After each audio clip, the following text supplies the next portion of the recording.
بسم اللہ الرحمن الرحیم۔ بسم اللہ الرحمن الرحیم۔ عزیز طلباء، آج ہم شرح ملا جامی بحث التوابع کا دوسرا سبق شروع کریں گے۔ اس سبق میں ہم تابع کی تعریف سے متعلق پڑھیں گے۔ سبق نمبر 1 میں بھی ہم نے تابع کی تعریف اور اس کا کچھ حصہ ہم نے پڑھا تھا۔ آج تعریف کا مابقی حصہ اور اس کی تفصیل جو مصنف علیہ الرحمہ نے فرمائی ہے اس سے متعلق ہم پڑھیں گے۔ سب سے پہلے ہم عبارت پڑھتے ہیں، پھر اس کے بعد عبارت سے متعلق گفتگو ہوگی۔ عزیز طلباء، آج کے اس سبق کی ابتدا عبارت متلبس بإعراب سابقہ سے ہو رہی ہے۔ بسم اللہ الرحمن الرحیم۔ متلبس بإعراب سابقہ ای بجنس إعراب سابقہ بحیث یکون إعرابہ من جنس إعراب سابقہ ناشئ کلاہما من جہة واحدة شخصیة مثل جاءنی زید العالم فإن العالم إذا لوحظ مع زید كان في الرتبة الثانية منه وإعرابه من جنس إعرابه وهو الرفع، والرفع في كل منهما ناشئ من جهة واحدة شخصية هي فاعلية زيد العالم، لأن المجيء المنسوب إلى زيد في قصد المتكلم منسوب إليه مع تابعه لا إليه مطلقا۔ عزیز طلبہ، مصنف علیہ الرحمہ نے تابع کی تعریف فرمائی ہے کہ التابع كل ثان بإعراب سابقہ من جہة واحدة شخصیت۔ تابع سے متعلق بحث ہوئی، کل ثان جو تابع کی صفت اول ہے اس سے متعلق بحث ہوئی، اور متلبس بإعراب سابقہ بإعراب سابقہ سے متعلق تعریف کا جو یہ حصہ ہے تابع میں سے، تابع کی تعریف کا یہ جو حصہ ہے بإعراب سابقہ، اس سے متعلق جو گفتگو مصنف علیہ الرحمہ نے فرمائی ہے آج اس سے متعلق ہم پڑھتے ہیں۔ سب سے پہلی بات مصنف علیہ الرحمہ نے فرمائی ہے متلبس بإعراب سابقہ۔ متلبس لا کر مصنف علیہ الرحمہ نے اس بات کی طرف اشارہ فرمایا کہ بإعراب سابقہ یہ ظرف لغو نہیں بلکہ ظرف مستقر ہے، اور اس کا متعلق متلبس ہے، جس کا معنی ہے کہ ہر ایسا ثانی متلبس بإعراب سابقہ جو اپنے سابق والے اعراب کے ساتھ متلبس ہوں، یعنی جس کا اعراب اس کے سابق کے اعراب جیسا ہو، متلبس سے یہ متعلق ہیں۔ بإعراب سابقہ کی تفصیل مصنف علیہ الرحمہ نے فرمائی ہے ای بجنس اعراب سابقہ، یعنی اس کا اعراب سابق یعنی مطبوع کے اعراب کی جنس سے ہوں۔ بجنس اعرابی ہی اعراب سابقہ سے مصنف علیہ الرحمہ کو وضاحت اس لیے کرنی پڑی کہ اس پر اعتراض ہو سکتا تھا کہ بإعراب سابقہ آپ نے کہا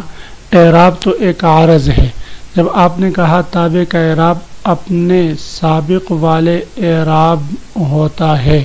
یعنی اس کا اعراب سابق والا اعراب ہے، تو اب جب سابق والا اعراب ہے تو اعراب تو عارض ہے، اور عارض بیک وقت محلین مختلفین میں نہیں پایا جا سکتا، تو ایک اعراب بیک وقت تابع اور مطبوع دونوں پر کیسے پایا گیا؟ تو اس وجہ سے مصنف علیہ الرحمہ نے کہا بجنس اعراب سابقہ ہی کہ عارض واحد کا محلین مختلفین میں قیام لازم نہ آئے، کہ اس کا اعراب جو سابق والا اعراب ہوتا ہے، سابق والا اعراب ہونے کا مطلب یہ ہے کہ اس تابع کا اعراب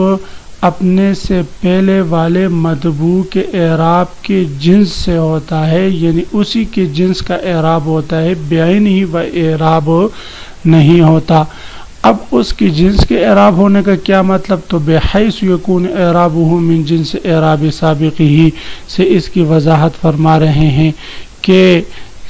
تابع اور مطبوع کا اعراب دونوں کا جنس میں متحد ہونا ضروری ہے، جنس میں اتحاد کا مطلب یہ ہے کہ تابع کا جو اعراب ہے وہ مطبوع کے اعراب کی جنس سے ہو. مطلب یہ ہے کہ دونوں کی جنس ایک ہو. یہ مطلب نہیں ہے کہ دونوں کی نوع بھی ایک ہوں. مثلا اگر ایک اعراب بالحرکت ہے تو دوسرے کے لیے بھی اگر ہم کہیں کہ اس کا بھی اعراب بالحرکت ہونا ضروری ہے، یہ بات نہیں. بلکہ اگر ایک اعراب بالحرکت ہے دوسرا اعراب بالحرف بھی ہو سکتا ہے. ایک اعراب جو ہے مرفوع بالواو ہے تو دوسرا مرفوع بالضمہ بھی ہو سکتا ہے. ایک اعراب منصوب بالفتح ہے یعنی اعراب بالحرکت ہے تو دوسرا منصوب بالالف اعراب باللفظ بھی ہو سکتا ہے. تو اعراب بالحرکت اور اعراب بالحرف میں اتحاد یا نوع میں متحد ہونا ضروری نہیں، بلکہ بحیث یکون اعرابہ یعنی اس کا اعراب سابق والے اعراب کے جن سے ہو، اس طور پر کہ یکون اعرابہ اس تابع کا اعراب ہو من جنس اعراب سابقہ اپنے سابق کے اعراب کی جنس سے ہوں. نوع میں اس کا اتحاد ہونا ضروری نہیں، یعنی دونوں اعراب بالحرکت ہوں یا دونوں اعراب جو ہے بالحرف ہوں، یہ ہونا ضروری نہیں. تو فرماتے ہیں متلبس باعراب سابقہ یعنی ہر ایسا ثانی ہے تابع جو متلبس ہوں باعراب سابقہ اپنے سے پہلے والے ایک کے اعراب کے ساتھ بجنس اعراب سابقی یعنی اپنے سابق کے اعراب کے جنس سے متلبس ہو، بحیث یکون اعرابہ اس طور پر کہ اس کا اعراب من جنس اعراب سابقی اپنے سابق کے اعراب کی جنس سے ہوں. ناشئ کلاہما من جہۃ واحدۃ. اب مصنف علیہ الرحمہ تابع کی تعریف کی آخری حصہ من جہۃ واحدۃ شخصیت، عام کتابوں میں من جہۃ واحدۃ ہی تک تعریف کی جاتی ہے. مصنف علیہ الرحمہ نے شخصیہ کا اضافہ بھی کیا ہے جس کی تفصیل انشاءاللہ میں بیان کرتا ہوں. بہرحال یہاں پر مصنف علیہ الرحمہ نے ناشئ کلاہما لا کر اس بات کی طرف اشارہ کیا کہ تعریف کا یہ جو حصہ ہے من جہۃ واحدۃ یہ ظرف مستقر ہے اور متعلق بناشئ کے ہیں، ظرف لغو نہیں ہے. یعنی ان دونوں کا اعراب کلاہما میں ہما ضمیر تابع اور مطبوع کی طرف راجع ہے، یعنی تابع اور مطبوع دونوں کا اعراب ناشی ہو، وجود میں آیا ہو من جہت واحدۃ ایک ہی جہت سے، یعنی ایک ہی جہت سے یہ وجود میں آیا ہوں، جہت مختلفہ سے نہ ہو. یعنی اگر تابع مرفوع ہے فاعل ہونے کی جہت سے تو مطبوع بھی مرفوع ہو فاعل ہونے کی جہت سے، تو دونوں فاعلیت ہونے کی جہت سے مرفوع ہوں یا مفعولیت ہونے کی جہت سے منصوب ہوں یا جو ہے مضافلے ہونے کی جہت سے مجرور ہوں. تو ان کا مجرور ہونا یا مرفوع ہونا یا منصوب ہونا ایک ہی جہت سے ہوں. من جہت واحدۃ سے مصنف علیہ الرحمہ نے احتراز فرمایا باب ظننتو کے دو مفعولوں سے اور اسی طرح مبتدا اور خبر سے. مبتدا اور خبر بھی دونوں مرفوع ہوتے ہیں، دونوں کا اعراب ایک جیسے ہوتا ہے، اور خبر جو ہے وہ کل لسان بھی ہیں اور اس کا اعراب اپنے سابق والے اعراب کی جن سے بھی ہیں، لیکن جہت واحدہ نہیں. جہت واحدہ اس وجہ سے نہیں کہ مبتدا مرفوع ہے مسند الیہ ہونے کی جہت سے اور خبر مرفوع ہوتا ہے مسند ہونے کی جہت سے، تو دونوں کی جہتیں مختلف ہیں. شخصیت سے احتراز ہوا باب ظننتو کے دو مفعولوں سے کہ باب ظننتو کے دو مفعول اگرچہ منصوب ہوتے ہیں اور دونوں کی جہت بھی بظاہر ایک ہیں کہ دونوں مفعول ہونے کی جہت سے منصوب ہیں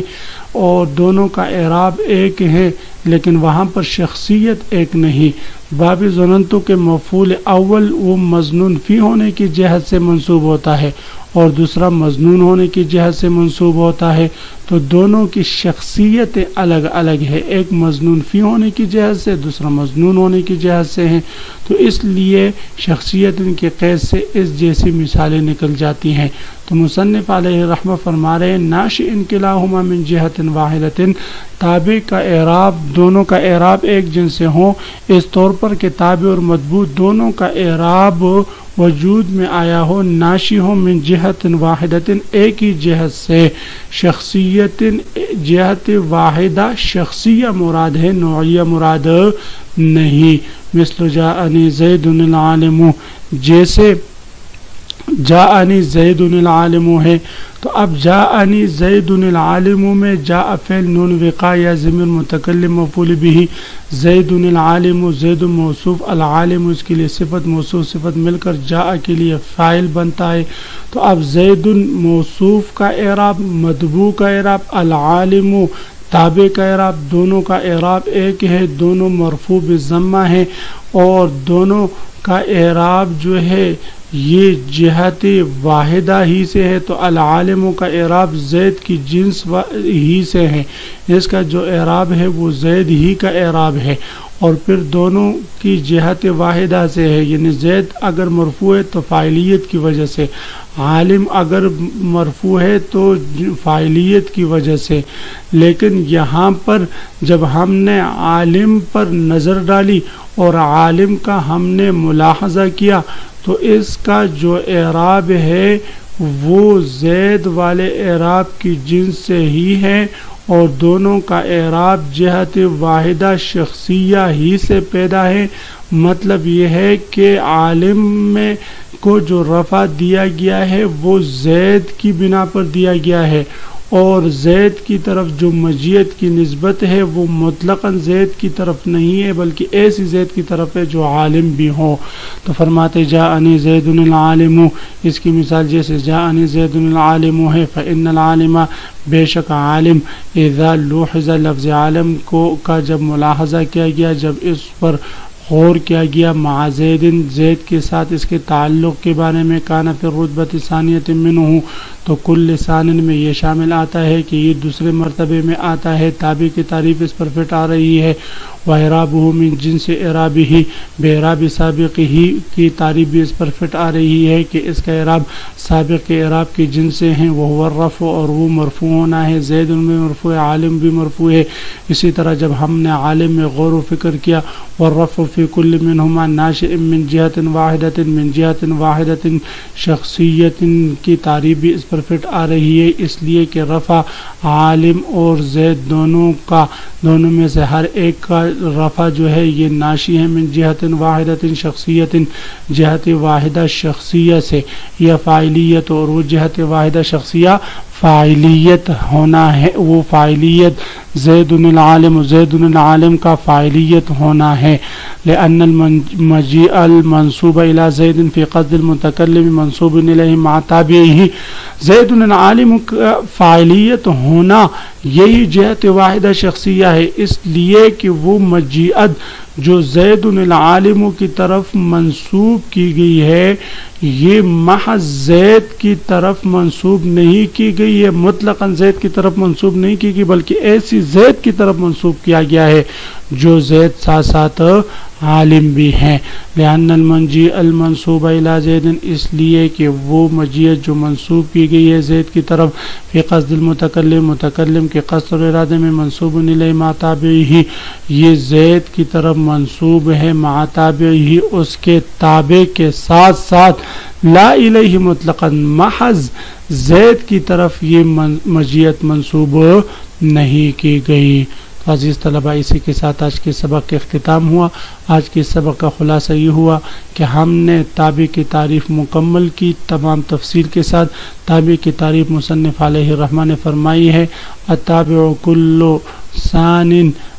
بإعراب سابقہ من جہت واحدۃ شخصیہ، مصنف علیہ الرحمہ نے کل ثان اور اسی طرح بإعراب سابقہ من جہت واحدۃ شخصیہ، ان تمام قیودات کی تفصیل بیان کی، اور ان کی فوائد بیان کیے، تو آپ حضرات اس سبق کو خوب غور سے سنیں سمجھیں۔ اللہ ہم سب کا حامی و ناصر ہو۔ آخر میں عزیز طلبہ، آپ حضرات سے ایک سوال ہے اس سبق سے متعلق، وہ یہ ہے کہ مصنف علیہ الرحمہ نے فرمایا ہے من جہت واحدۃ شخصیہ، کہ جہت واحدہ شخصیہ، تو جہت واحدہ شخصیہ کا کیا مطلب ہے؟ آپ حضرات اس پر غور و فکر فرمائیں۔ وآخر دعوانا ان الحمد للہ رب العالمین۔